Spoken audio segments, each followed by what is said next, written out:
Per 30 anni ci hanno raccontato una storia molto semplice. Freezer ha distrutto il pianeta dei Saiyan. Fine della storia. Ma c'è un dettaglio che in pochi, signori miei, conoscono. Quando il pianeta Vegeta è stato cancellato dalla mappa, il principe Saiyan era vivo. Ed era lontano. E quando lo ha scoperto, non ha pianto, ha solamente sorriso. C'è un prequel scritto da Toriyama in persona che racconta cosa stava facendo Vegeta quella notte. E la risposta è scomoda, ma una domanda sola vi lascio prima di iniziare. Se sei il principe di una razza intera e quella razza sparisce, sei sopravvissuto o sei qualcos'altro? Benvenuti su Akira Popcorn.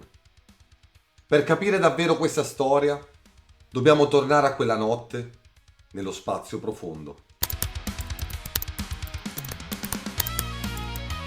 Siamo nel periodo immediatamente precedente alla distruzione del pianeta Vegeta.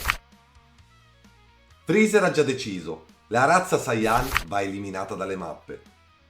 Per farlo senza resistenza, richiama i Saiyan sparsi nell'universo verso il pianeta. Molti tornano, alcuni sono ancora in missione. Vegeta tra quelli lontani. Questo lo vediamo in Dragon Ball Minus, il prequel scritto da Toriyama nel 2014. Reso canonico dal film Dragon Ball Broly del 2018. Quella notte il pianeta Vegeta viene distrutto. Muoiono tutti. Vegeta e Nappa scoprono la notizia tramite i loro scooter, mentre sono su un altro pianeta. Gli dicono che è stato un meteorite. Vegeta non ci crede. Sospetta subito sia stato Freezer. Lo confermerà lui stesso anni dopo, in un punto di morte su Namek, davanti a Goku. Gli dice chiaramente che non fu un meteorite, che fu Freezer.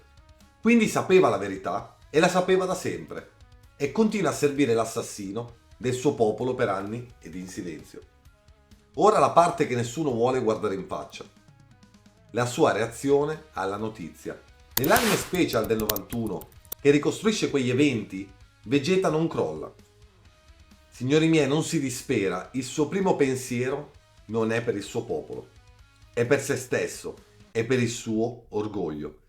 Per la sua personale rivalsa contro Freezer, non come principe che vuole vendicare la sua razza, ma come uomo che non sopporta di essere stato preso in giro.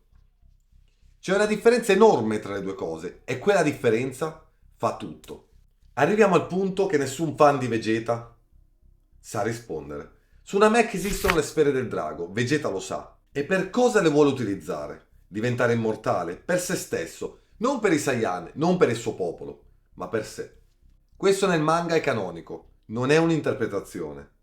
Ora qualcuno dirà, sì, ma le sfere di Namek non possono riportare in vita un'intera razza con un desiderio solo. Giusto, Polunga, il drago di Namek, resuscita una persona per desiderio, ma ne hai 3 di desideri e le sfere si possono raccogliere di nuovo dopo un anno. Vegeta non lo considera nemmeno, non una parola, non un tentativo e neanche un pensiero. Ma andiamo avanti nel tempo. Dragon Ball Super. Vegeta ha accesso alle sfere del drago più volte. Mai una volta, fateci caso, che utilizzi quel potere per i Saiyan. Nella stessa saga, Vegeta riconosce apertamente che i Saiyan erano una razza di conquistatori violenti che lavorava per Freezer e sterminava pianeti. Non dice che meritavano il genocidio, questo no. Ma quella missione è una cosa precisa e chiude il capitolo. Archivia il suo popolo. E qui vi lascio una riflessione che è solo mia e ricordiamoci bene, non è canonica. Vegeta ha costruito tutta la sua identità attorno ad un titolo. Principe dei Saiyan. Ma principe di cosa esattamente? Non ha un regno, non ha sudditi, non deve rispondere a nessuno. Ha solo il titolo. E sapete una cosa, finché i Saiyan sono morti nessuno può toglierlo. Nessuno può giudicarlo e nessuno può ricordare quello che fece o non fece quella notte. Questa è una mia teoria. Voi ditemi nei commenti se vi torna. Ma se pensate che Vegeta abbia semplicemente archiviato il suo popolo, aspettate di vedere cosa succede quando si trova faccia a faccia con Goku su Namek. Lì succede qualcosa che nessun fan si aspetterebbe mai. Su Namek Vegeta sta morendo. Freezer lo ha distrutto, è a terra e non si rialza. E in quel momento fa una cosa che nessuno si aspetta. Finalmente si apre. Racconta a Goku la verità sul pianeta Vegeta. Gli racconta che non fu un meteorite, ma che fu Freezer in persona, che era solo un bambino quando Freezer lo prese con sé. Questo nel manga di Toriyama è assolutamente canonico. Quello che vedete in quella scena, come la leggete, lo lascio a voi. Ma adesso fermiamoci un secondo, perché esiste un altro Saiyan di cui dobbiamo parlare, ed è Bardock. Un soldato di terza classe, il livello più basso nella gerarchia dei Saiyan. Nessun titolo, nessun privilegio e nessun potere politico. Bardock fu l'unico a capire cosa stava per fare Freezer. E cosa fece? Volò da solo verso la nave di Freezer. Sapeva che sarebbe morto, ma ci andò lo stesso. Questo è mostrato in Dragon Ball Z. Bardock, il padre di Goku. Poi c'è Re Vegeta. Quando capì le intenzioni di Freezer, si mosse. Tentò di affrontarlo, ma erano ancora troppo deboli e morì subito. Ma almeno ci provò. Questo viene dall'anime Special, non dal manga principale, ma è parte della storia ufficiale della Toei. Quindi guardate il quadro. Il re tenta di combattere, il soldato tenta di avvertire. Il principe, come al solito, era lontano.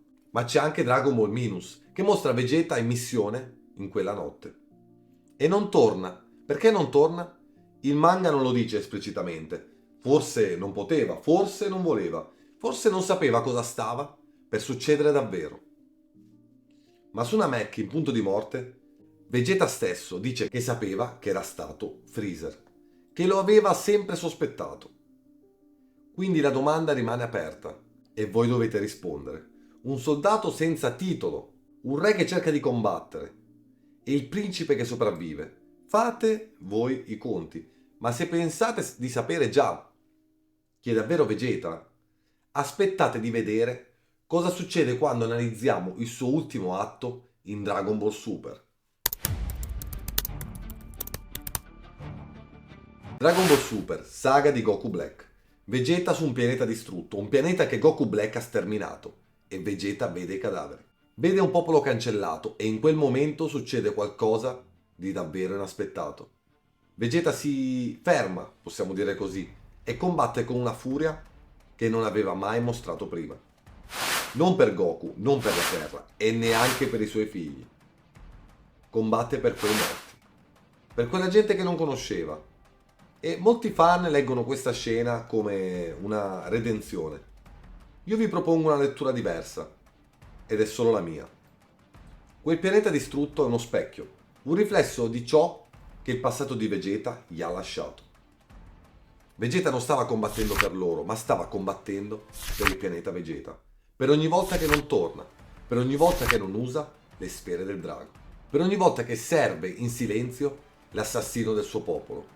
Ora arriviamo al verdetto. Vegeta è un traditore? No, non nel senso classico del termine. Non ha consegnato il suo popolo a Freezer. Non ha firmato nessun accordo. Ma ha fatto qualcosa di più sottile. Ha scelto se stesso. Ogni volta, in ogni momento cruciale. Quando poteva tornare, non è tornato. Quando poteva usare le sfere del drago, tante volte non le ha mai usate. Quando poteva dire la verità, è rimasto in silenzio. E signori miei, ha costruito tutta la sua identità attorno a un lutto che non ha mai elaborato davvero. Il titolo Principe dei Saiyan non è un peso per Vegeta, l'ha usato come scudo. È l'unica cosa che lo separa dalla domanda che non vuole farsi. Quella domanda silenziosa che lo insegue da 30 anni e forse di più. Se fossi tornato quella notte, avrebbe cambiato qualcosa? Bene, signori miei, non lo sapremo mai e forse è proprio questo il punto. Vegeta non combatte per superare Goku, Vegeta combatte per non sentire il silenzio. Quello stesso silenzio di quella notte nello spazio profondo, quando l'ordine è arrivato e lui ha scelto di non muoversi. E signori miei, se questo video vi ha fatto vedere Vegeta in modo diverso, lasciate un commento qui sotto e ci vediamo alla prossima. Ditemi se siete ancora dalla sua parte dopo questo, so che è uno dei personaggi preferiti di Dragon Ball, è anche uno dei miei preferiti lo stesso. E un saluto a tutti, come al solito, grazie di avermi fatto compagnia e ciao da Akira Popcorn.